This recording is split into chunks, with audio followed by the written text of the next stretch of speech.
Throughout his long career, Valentino Rossi has broken pretty much every possible record in the World Championships, and he's also one of the few riders to taste success on a number of different machines.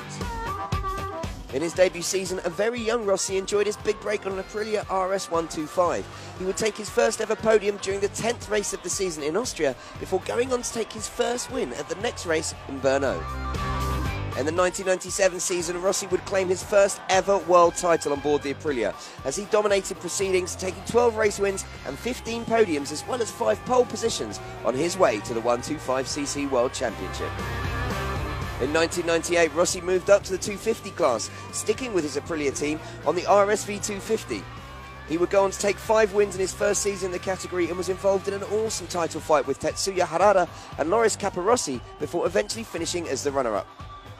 In 1999, as the undisputed #1 rider in the Aprilia team, Rossi would go on to claim the 250cc World Championship with 9 wins and 12 podiums before making the step up to the Premier class. So Rossi made the move up to the big time and the 500cc category with Honda, as a Japanese manufacturer was looking for the next racing superstar after the legendary Australian Mick Doohan had retired.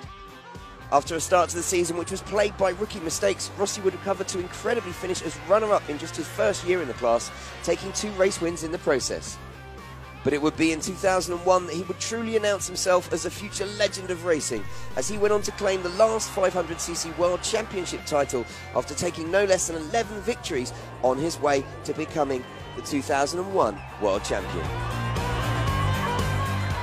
2002 saw the return of 4-stroke engines to the World Championship with a new MotoGP class.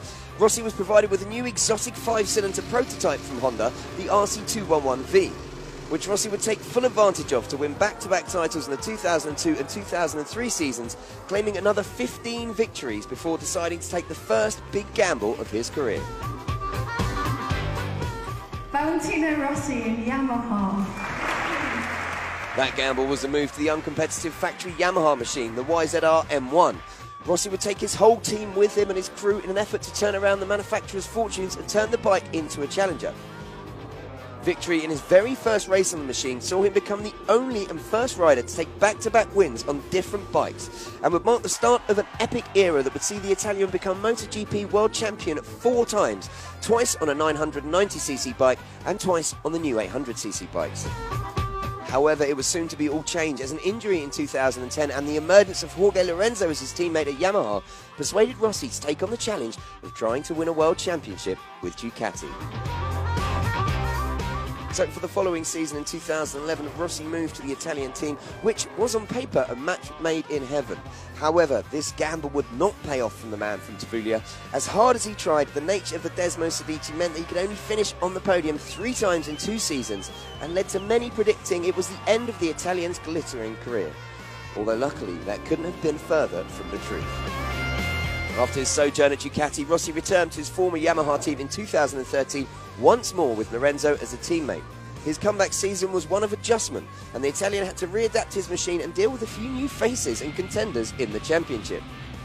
However, those who had written Rossi off couldn't have been further from the truth, as he showed a new drive and determination to get the most out of the M1, and remembered what it was like to taste victory once more.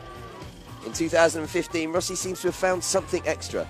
Leading the standings after 5 races, Valentino has not finished off the podium in his last 8 races.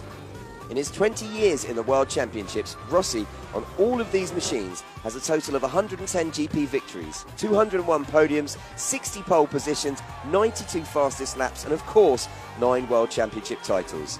Can the greatest of all time make it the magic number 10 this season?